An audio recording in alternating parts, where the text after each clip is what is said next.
Las relaciones intraeuropeas en 1936 están crispadas.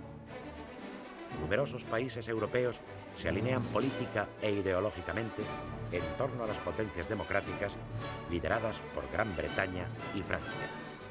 Se les oponen los estados fascistas, Alemania e Italia, cada vez más agresivos.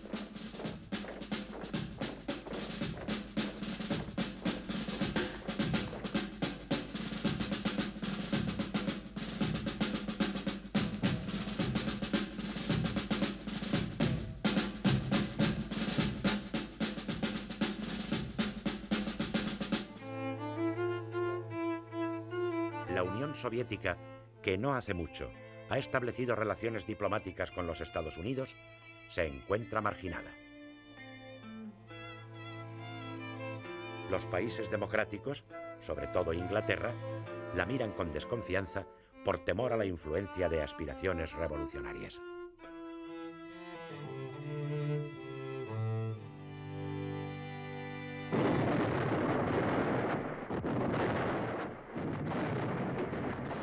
Una vez consumada la sublevación militar, los dos contendientes acuden al exterior en busca de ayuda, cada uno a los países que considera más proclives a su postura.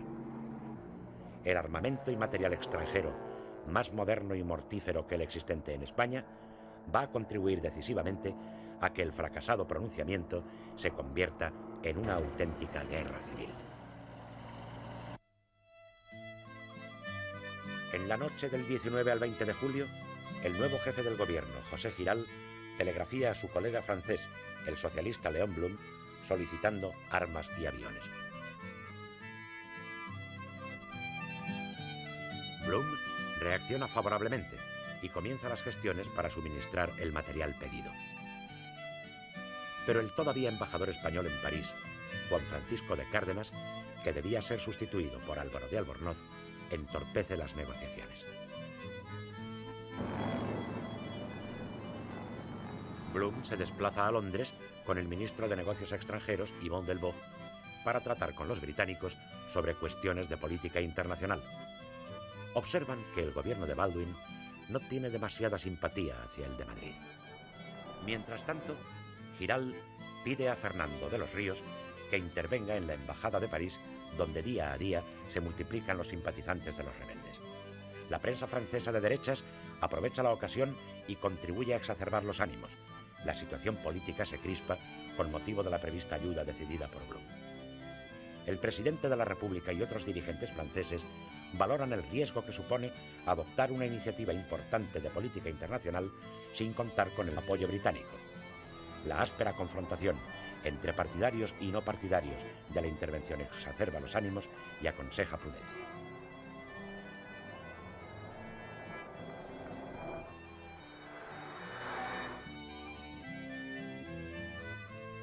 El 25 de julio, en consecuencia, el gobierno francés anuncia su primera toma de posición frente al conflicto español, prohibiendo el envío de armas.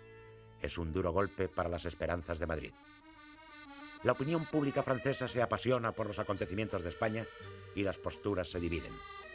Una gran parte de la izquierda los contempla como símbolo de la libertad en peligro. El escritor Romain Rolland da a conocer su actitud favorable a la República, en cuya resistencia adivina el comienzo de la lucha contra el fascismo.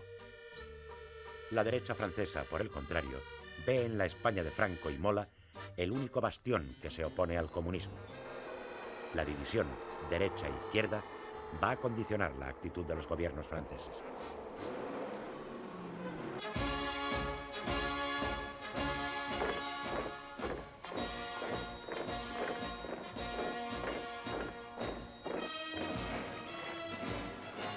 Franco, que hasta el momento no ha mantenido contacto alguno con Alemania, pide rápidamente ayuda al Führer.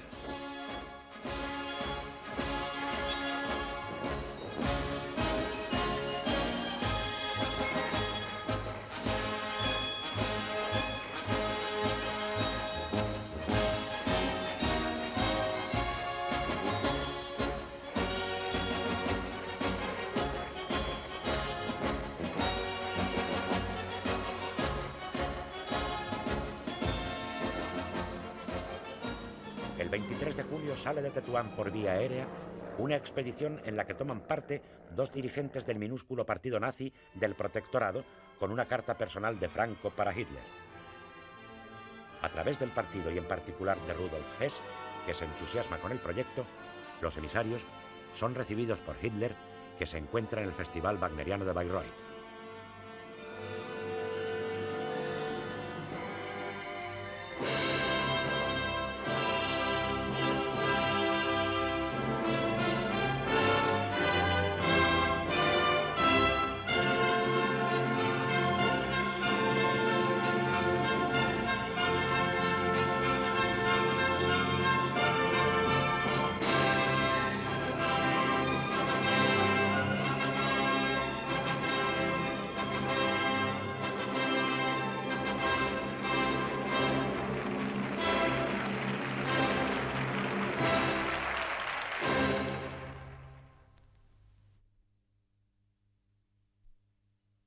El dictador alemán, deseoso de contrarrestar el posible apoyo francés a la República y de debilitar a su secular enemiga, Francia, ayuda a Franco en medida superior a lo que éste le pide.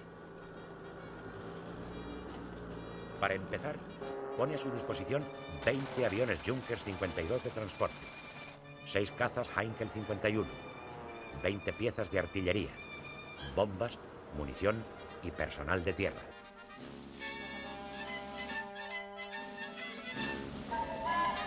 El primer Junkers llega a Tetuán el 29 de julio. La víspera, el avión de los expedicionarios ha servido para transportar de Marruecos a Sevilla un primer contingente de hombres. El grueso de la expedición alemana llega por mar en los primeros días de agosto.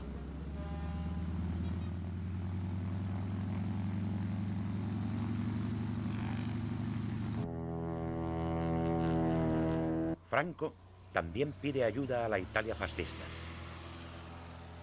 El 19 de julio, en el mismo avión que lo ha transportado de Canarias a Marruecos, envía a Luis Bolín a Roma.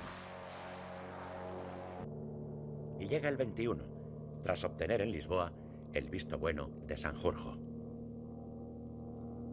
Pero no es Bolín, el periodista de ABC, quien desbloquea la ayuda mussoliniana, sino el emisario de Mola, Antonio Goicoechea, y las incesantes gestiones realizadas por Franco a través del cónsul italiano en Tánger. A Italia le interesa ayudar a Franco porque con ello puede ampliar su influencia en el Mediterráneo y contribuir a derribar en Europa un régimen parlamentario a lo que se ha comprometido previamente. Con el aval bancario de Juan March y el apoyo entusiasta del ministro de Asuntos Exteriores, yerno de Mussolini, conde Galeazzo-Ciano, Italia suministra 12 bombarderos Savoia 81, cuyo importe supera el 1.000.000 de libras esterlinas. Los aviones son enviados a Franco, mejor situado estratégicamente que Mola. 3 de ellos sufren diversos accidentes y los 9 restantes llegan a Marruecos el 30 de julio. Franco recibe así una ayuda inapreciable para el necesario traslado de las tropas de África a la península.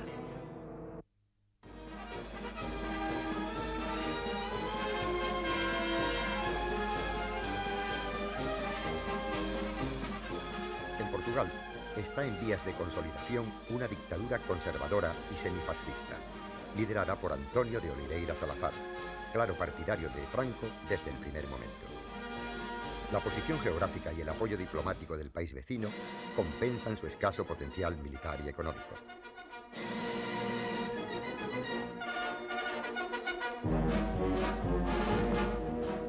Los puertos portugueses se convierten en lugar seguro para la llegada de armas extranjeras. Portugal es campo libre para las actividades de los rebeldes. La emisora Radio Club Portugués constituye un valiosísimo elemento de comunicación entre las diversas zonas en que ha triunfado la sublevación y pone en marcha una intensa campaña en su favor. Tan fuerte es el ambiente antirrepublicano que el embajador de España, Claudio Sánchez Albornoz, se verá obligado a abandonar el país.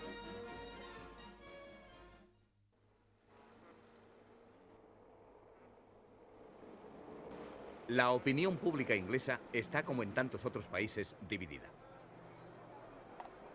Las clases media y alta simpatizan con los sublevados, en quienes ven un muro de contención del peligro comunista. La clase trabajadora en general, y en concreto el líder laborista Clement Attlee, simpatizan con la República, para la que piden todo el apoyo posible. Entre los intelectuales de izquierda, España y su guerra se ponen de moda.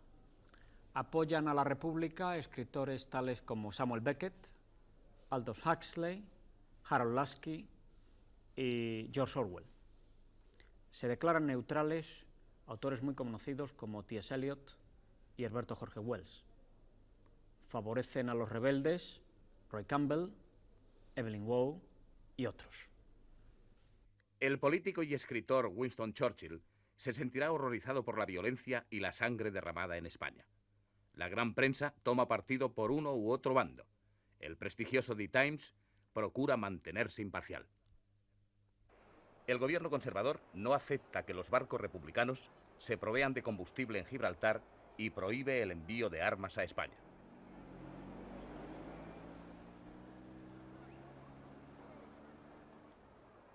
El embajador inglés en Madrid, Sir Henry Chilton, instala la embajada en Hendaya y desde ella favorece en lo que puede la insurrección. Los informes de los diplomáticos británicos en España acentúan el peligro comunista y los riesgos de confiscación de las cuantiosas inversiones inglesas. Mientras tanto, ya se ha realizado privadamente la primera venta de aviones. La British Airways entrega 4 aparatos Fokker para transporte de pasajeros a un representante de Franco. Pero los franceses se niegan a dejarlos despegar de Burdeos cuando hacen escala para repostar.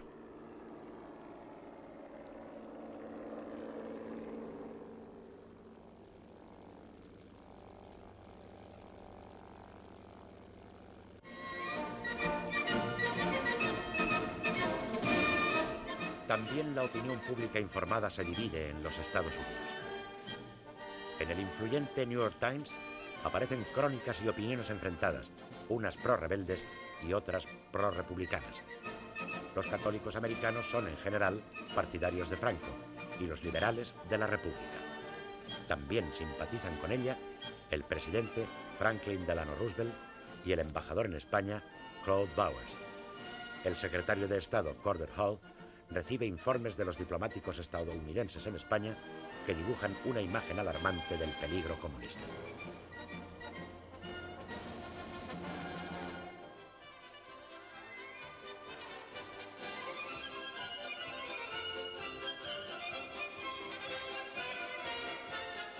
La lejana Unión Soviética, en un primer momento, no toma partido claramente. El tema español se discute en el Politburó. Según el diario del comisario de Negocios Extranjeros, Maxim Litvinov, hay división entre sus dirigentes.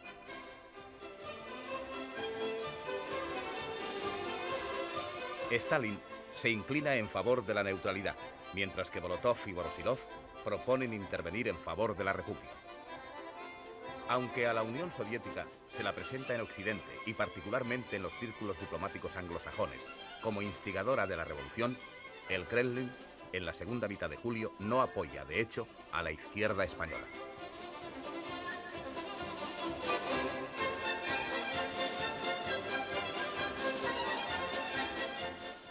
La intervención de las potencias fascistas y la inhibición de los países democráticos contribuyen a poner en marcha el proceso de conversión del golpe militar en guerra abierta. Mientras tanto, la vida española se ve profundamente alterada. Por todas partes se ven milicianos dispuestos a encuadrarse rápidamente para marchar a los frentes de combate. En los restaurantes y bares se festeja el poder popular. La primera consecuencia visible de este es la desaparición de los que se consideraban distintivos de clase: sombreros, corbatas, zapatos. En su lugar proliferan los monos, los pañuelos anudados al cuello, las alpargatas.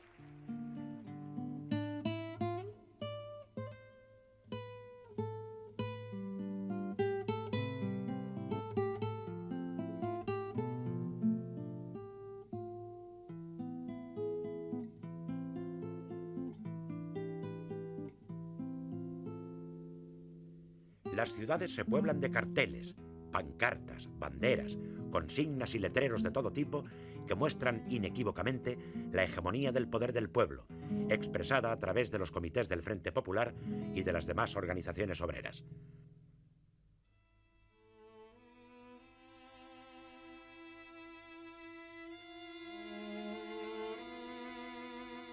Es una situación propicia a los actos de violencia espontánea. Motivaciones sociales y políticas, a veces de honda raíz histórica, se mezclan o sirven de pretexto para venganzas personales o ajustes de cuentas de muy distinto carácter.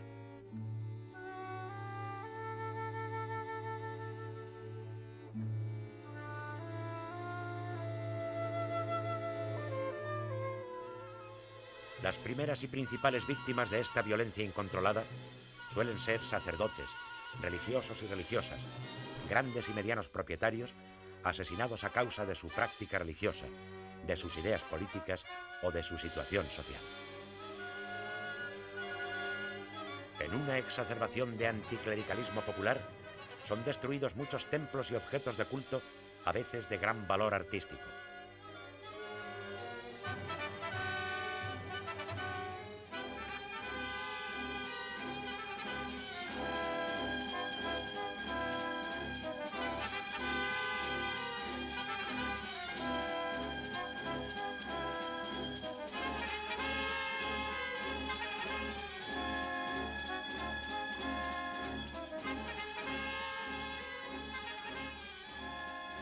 Con mayor o menor intensidad, estos hechos se reproducen en gran parte de la España republicana durante las primeras semanas de la guerra.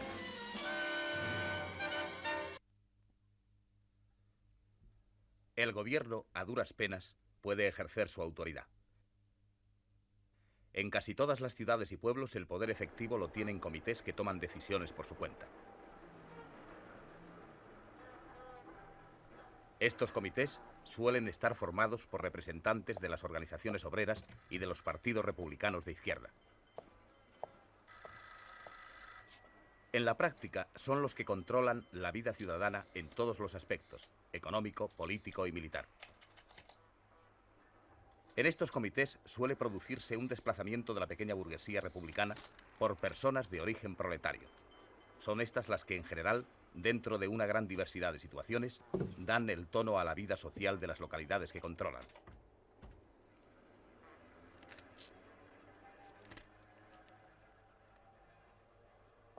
El entramado de la administración estatal queda descoyuntado o se rompe. La red de gobernadores civiles casi no funciona. Numerosos altos cargos se esconden, huyen a la zona sublevada o son encarcelados e incluso fusilados. Sus funciones las desempeñarán personas con frecuencia incompetentes.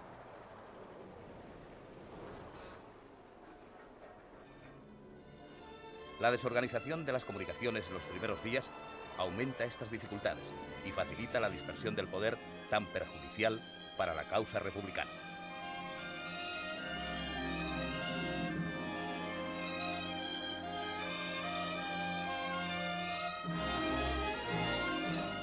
Los oficiales de la UNRRA, Unión Militar Republicana Antifascista, ponen en marcha el Ministerio de la Guerra, paralizado a raíz de la sublevación.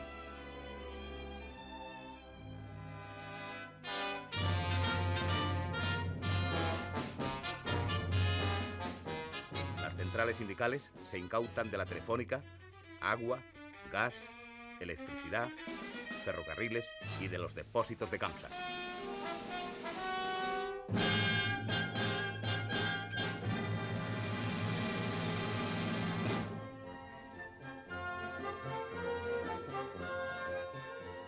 La respuesta popular a la insurrección militar galvaniza todas las energías.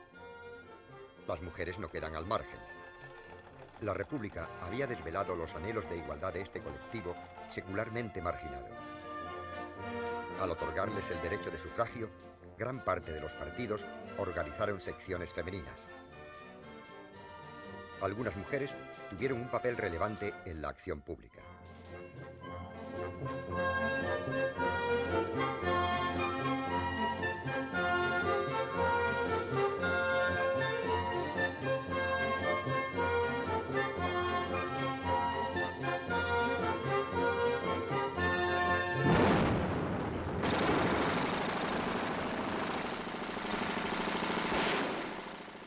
las primeras semanas de la guerra se exalta la figura de la mujer miliciana, con mono azul y fusil, que lucha en los frentes. Es más frecuente en Cataluña y en Aragón. Pronto aparecerá una heroína, la catalana Lina Odena, caída en el frente de Granada.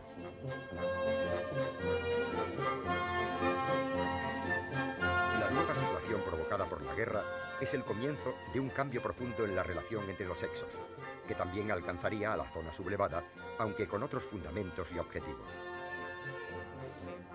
Las milicianas se convierten en un espectáculo corriente en las calles de las grandes ciudades. La mujer, con entusiasmo, se entrena como un soldado más y aprende a manejar los instrumentos para la guerra.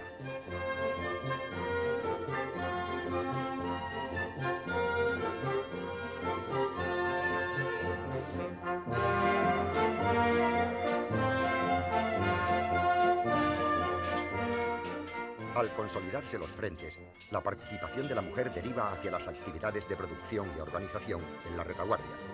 Será imprescindible, no obstante, en los servicios auxiliares de los ejércitos.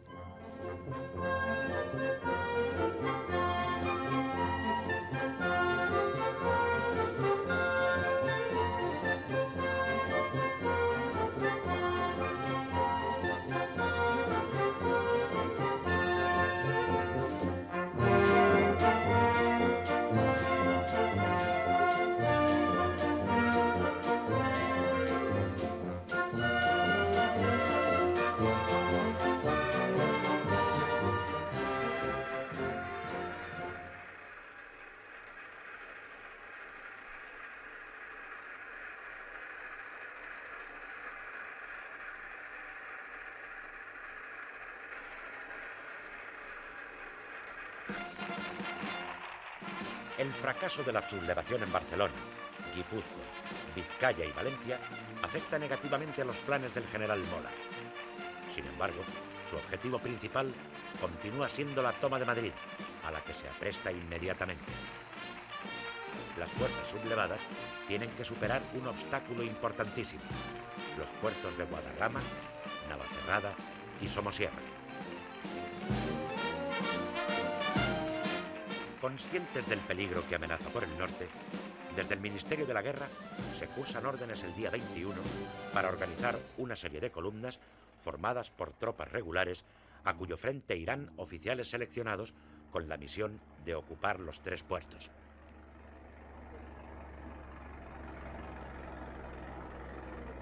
Mandada por el coronel Enrique Castillo, parte hacia el puerto del Alto del León, en Guadarrama, una primera columna.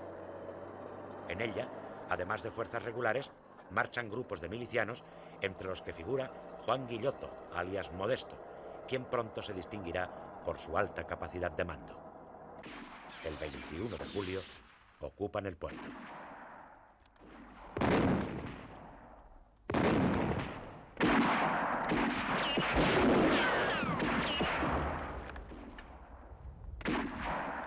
Al día siguiente se producen nuevos enfrentamientos con las fuerzas rebeldes que, al mando del coronel Ricardo Serrador, avanzan desde Valladolid.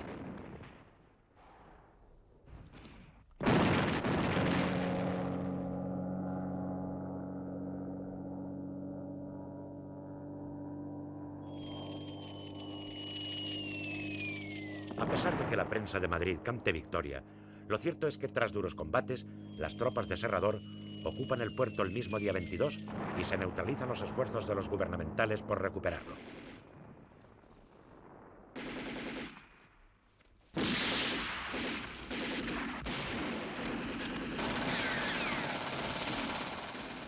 A partir del día 25, el propio general Riquelme toma el mando de la columna, intensificando los ataques. Pero la contraofensiva de los sublevados, dirigida por el general Ponte, no consigue forzar el paso hacia Madrid.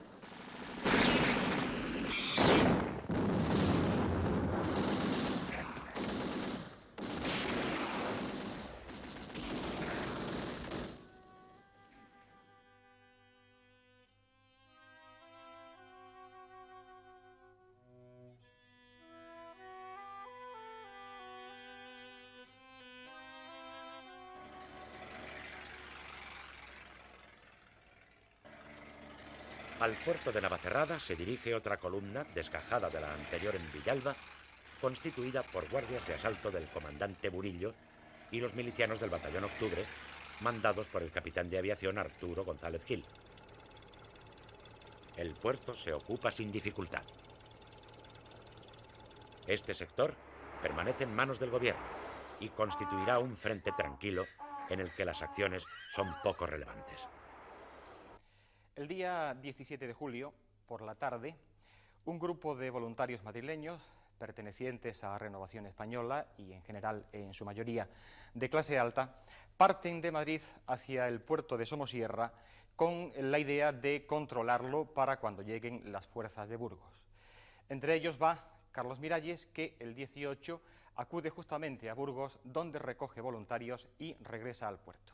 De esta manera tendrán una base importante que intentará facilitar el acceso a la capital a los sublevados del norte. Desde la capital, una fuerte columna de milicianos y soldados avanza sobre el puerto. Está dirigida por el teniente de aviación José María Valle González y el capitán de la Guardia Civil Francisco Galán. Tras unas escaramuzas, la columna republicana diezma las milicias de Miralles y toma el puerto el día 22.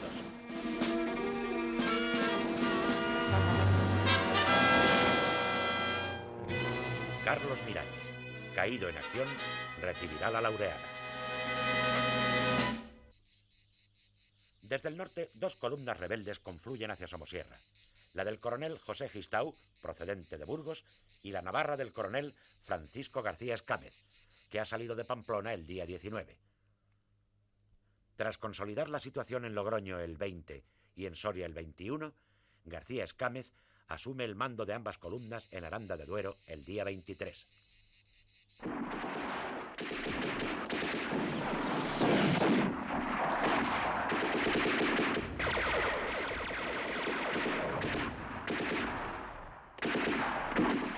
El 25 vence la oposición republicana y toma el puerto de Somosierra, pero fracasa en su intento de tomar Buitrago. El frente queda consolidado en este sector, aunque de forma discontinua.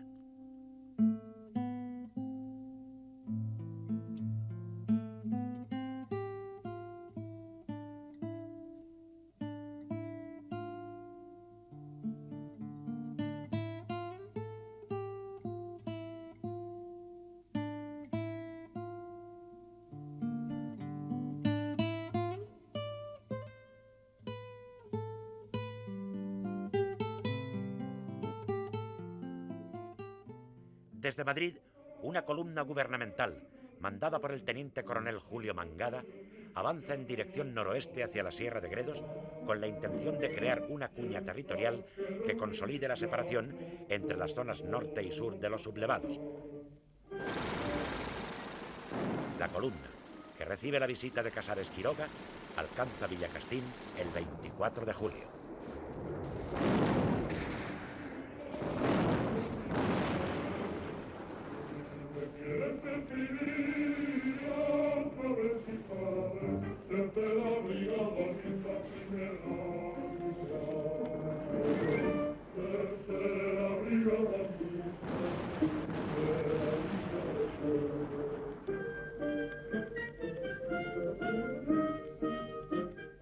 Contra toda lógica, Mangada abandona la acción para regresar a Madrid, donde es recibido triunfalmente. Sus hombres le imponen el fajín de general. Desaprovecha así la oportunidad de hacer retroceder las fuerzas de Mola hasta el Duero. Vuelve poco después a la acción y derrota el día 30 a la columna mandada por el comandante de la Guardia Civil, Lisardo Doval, en las proximidades de Navalperal de Pinares.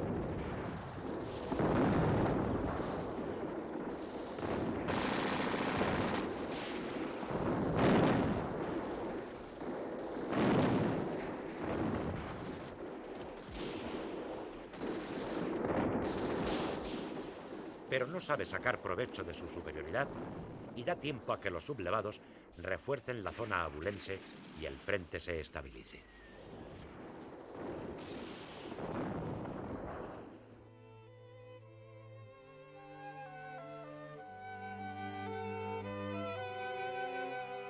En estos primeros días, la línea del frente está escasamente definida.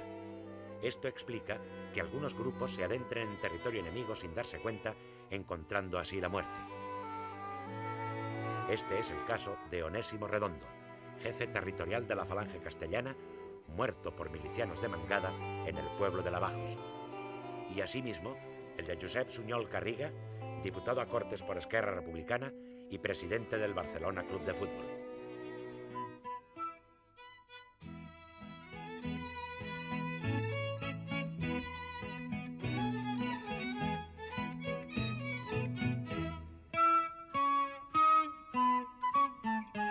La rebelión militar ha sido vencida en Barcelona y dominada en toda Cataluña. El entusiasmo de las masas populares se desborda.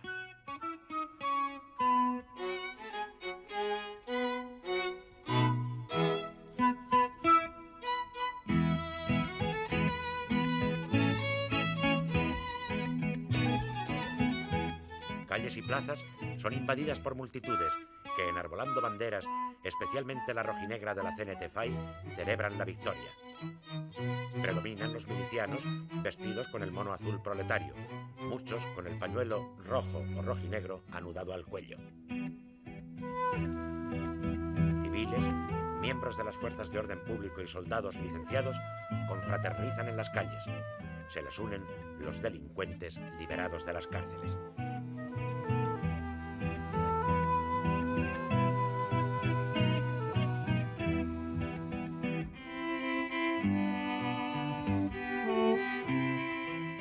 Aparecen barricadas en calles y plazas y en todas las carreteras de Cataluña, levantadas por las distintas organizaciones antifascistas que controlan la circulación de personas y vehículos.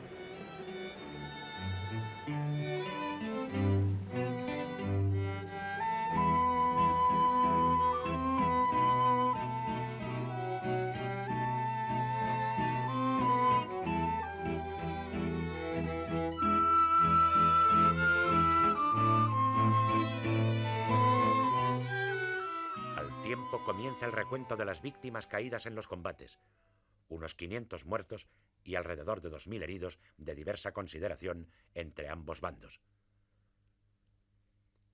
El crecido número de víctimas entre los combatientes civiles provoca en las masas populares una profunda hostilidad contra los sublevados que es aprovechada por elementos incontrolados. La rebelión militar ha sido vencida, pero ha desarticulado por completo los resortes del orden público. Miles de personas han recogido las armas abandonadas por los rebeldes en los cuarteles.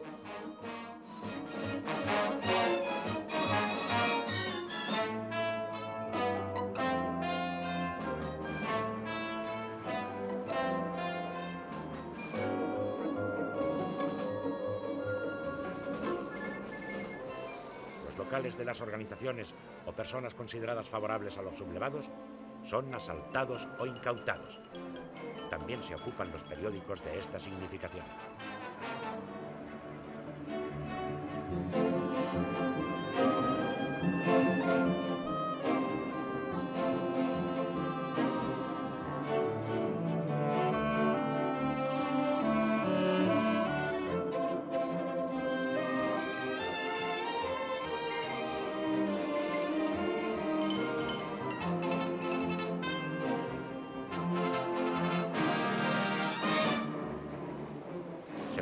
Los registros y detenciones por grupos ajenos a las fuerzas de orden público. La impotencia de estas es aprovechada por los saqueadores.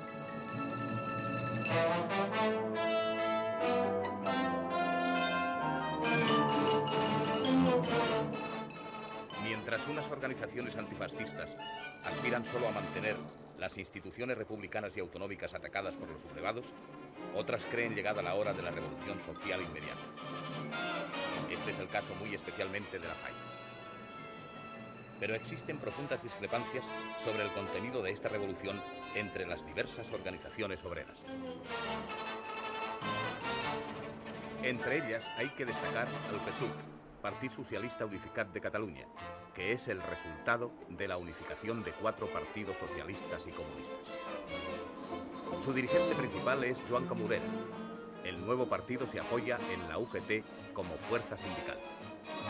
El otro partido importante es el POUM, Partido Obrero de Unificación Marxista de tendencia trotskista, cuyo dirigente principal es Andreu Nin. En Cataluña existen, pues, dos partidos marxistas, el POUM y el PSUC, ambos enfrentados.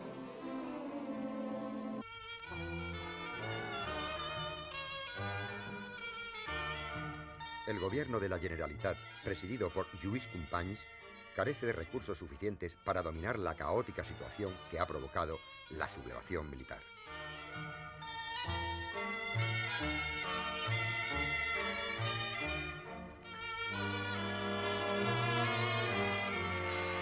Con las pocas fuerzas de que dispone, intenta salvar el mayor número de personas y proteger los edificios amenazados.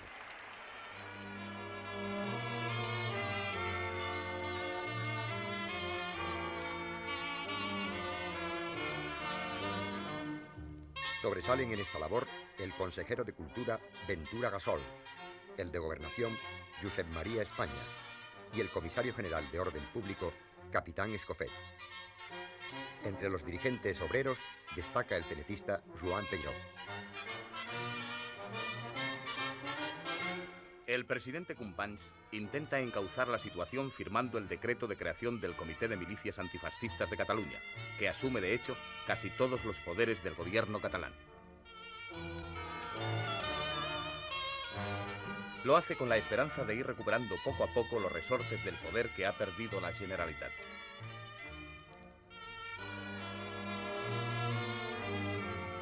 Forman el Comité de Milicias Antifascistas representantes de la Esquerra Republicana de Cataluña, CNT, FAI, UGT, PSUC, POUM, Acció Catalana Republicana y Unió de Rabasseiras. Es decir, son mayoría los delegados de las fuerzas que dominan la calle.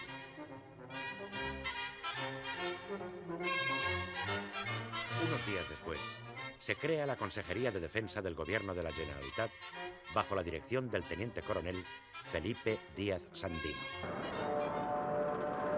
En Barcelona, una vez derrotada la rebelión, desaparece todo vestigio de tropa organizada, a excepción de la aviación del Prat, que ha permanecido fiel a la República. Los milicianos son dueños de la calle y de las armas.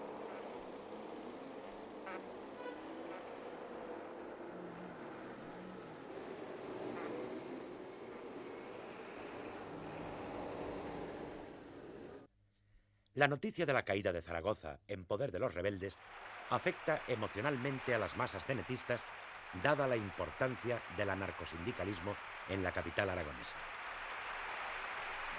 Además, Zaragoza es un objetivo militar de primera magnitud. Todo esto provoca la formación inmediata de columnas de milicianos que salen a reconquistar Zaragoza. A diferencia de Madrid, cuando se organizan las primeras columnas, no las mandan militares, sino líderes políticos, en un clima de euforia revolucionaria. La primera sale el 24 de julio. A su frente se coloca Buenaventura Durruti, quien lleva como asesor al comandante Pérez Farrás. La forman unos 2000 anarcosindicalistas, equipados con el entusiasmo de la victoria, pero carentes de técnica militar.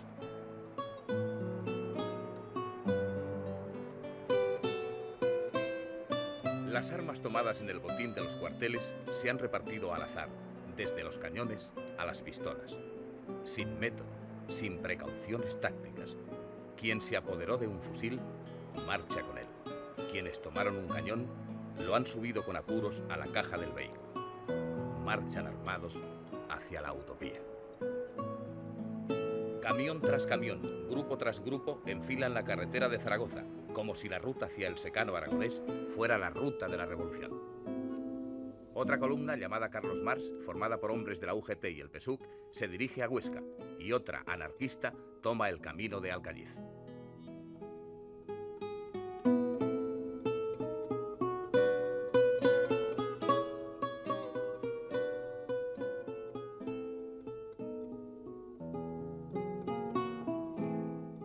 Solo Durruti insiste en marchar sobre Zaragoza, ciudad a la que está personalmente ligado y que fija como objetivo fundamental porque su caída arrastraría a Aragón entero.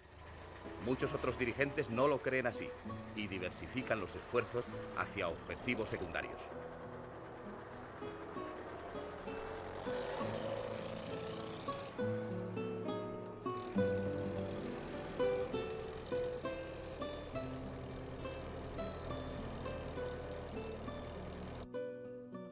Pocos días después parte una nueva columna desde Barcelona. Se llama Francisco Ascaso, en honor al líder muerto en la lucha del día 20.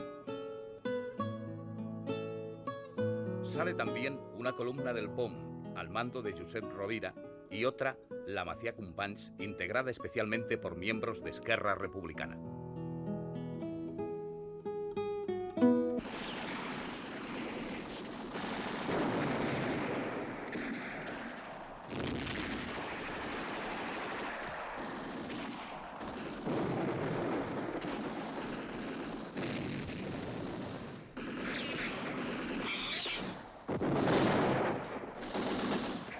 Al cabo de pocos días, las columnas catalanas forman un abanico a ambos lados de la carretera Lérida-Zaragoza.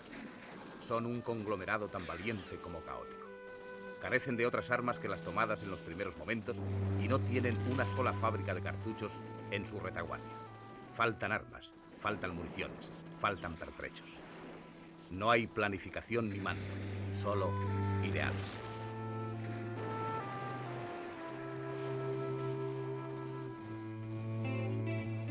En este entusiasmo, los escasos militares leales a la República apenas si consiguen papeles secundarios de asesores y con frecuencia se les considera sospechosos. Los milicianos no están ya en la revuelta o en la barricada. Las posiciones organizadas por los militares rebeldes en el frente resisten sin dificultad. Sobre el estallar brillante del sol en los rastrojos, los milicianos son blancos perfectos. Vestidos con sus oscuros moros de obrero, tocados con gorros negros y encarnados, las balas los derriban.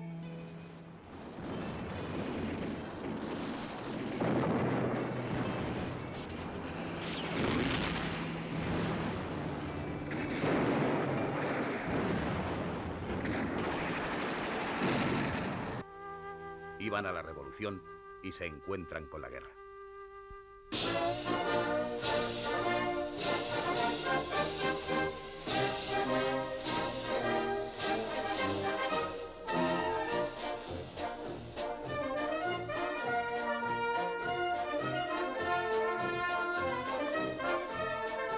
En el país valenciano, la situación es diferente.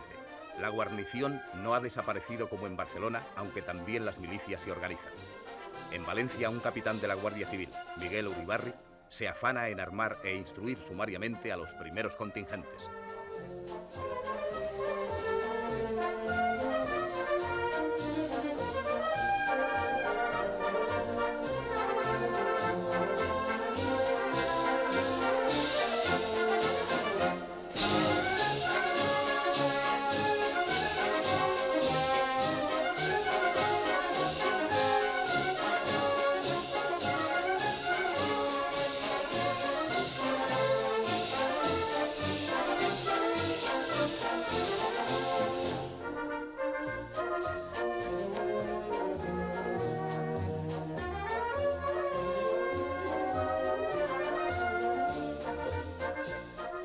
Mixtas de soldados y milicianos salen por las 3 rutas de Madrid, Teruel y Albacete.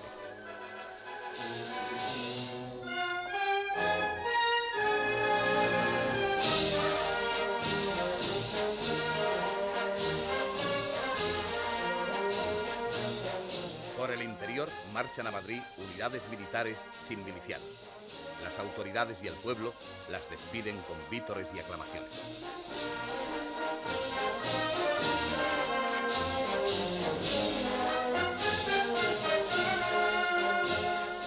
Desde guarniciones menores como Alcoy y Játiva, también salen columnas hacia el sur. Albacete se subleva el día 20 de julio e inmediatamente parten a esa ciudad columnas procedentes de Alicante, de Cartagena y de Murcia con objeto de reducir la rebelión. El 22, aviones republicanos procedentes de los Alcázares bombardean el cuartel de la Guardia Civil donde los rebeldes se han hecho fuertes. Los rebeldes lanzan mensajes a los generales Cabanellas y Franco, manifestando su disposición a resistir y pidiendo ayuda. Pero esa ayuda no les será posible. El día 25, entonces, termina en Albacete toda la resistencia. De esta manera, queda en torno a Valencia una gran zona que será una excelente retaguardia para el Madrid sitiado durante los primeros meses de la guerra.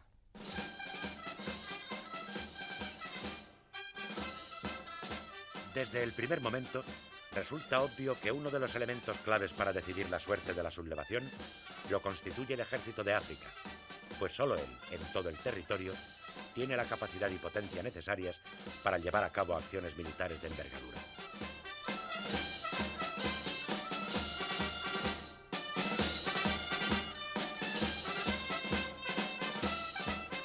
De aquí que su transporte a la península resulte tan vital para los sublevados como para la República el evitarlo.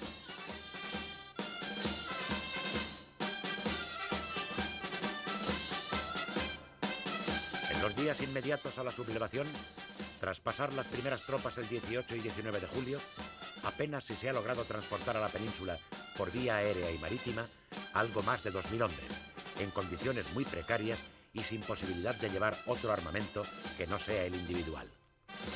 Evidentemente, el resultado es poco satisfactorio para los rebeldes.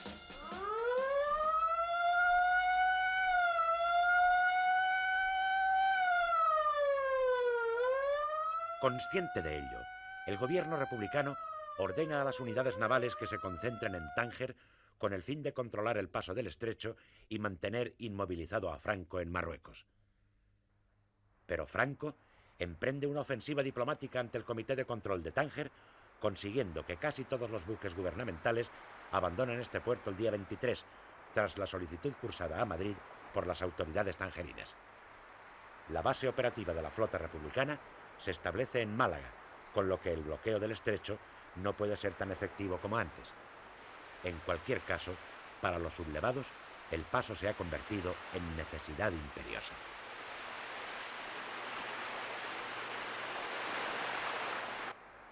Franco decide intentar el transporte por mar de un importante contingente de tropas y armas el 5 de agosto.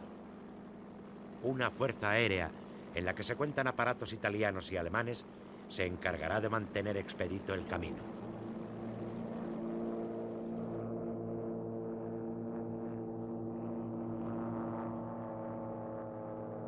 A las 4:30 de la tarde se da la orden de salida del convoy, integrado por 2 remolcadores y 2 motonaves, escoltados por un cañonero y un guardacostas. Desde Algeciras parte un torpedero para colaborar en la protección del convoy.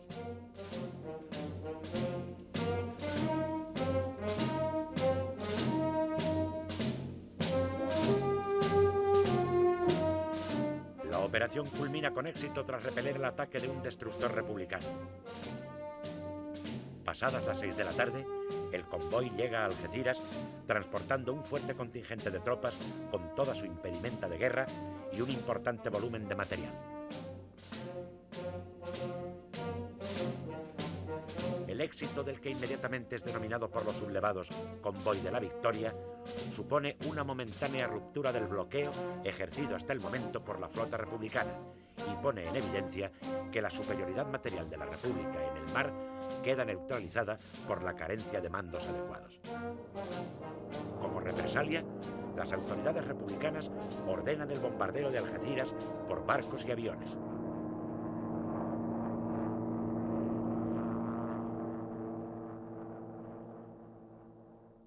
El bombardeo efectuado por el acorazado Jaime I desde el interior de la bahía es especialmente violento. Los destrozos causados en el muelle y la ciudad son considerables. Pero los resultados prácticos de la represalia son escasos.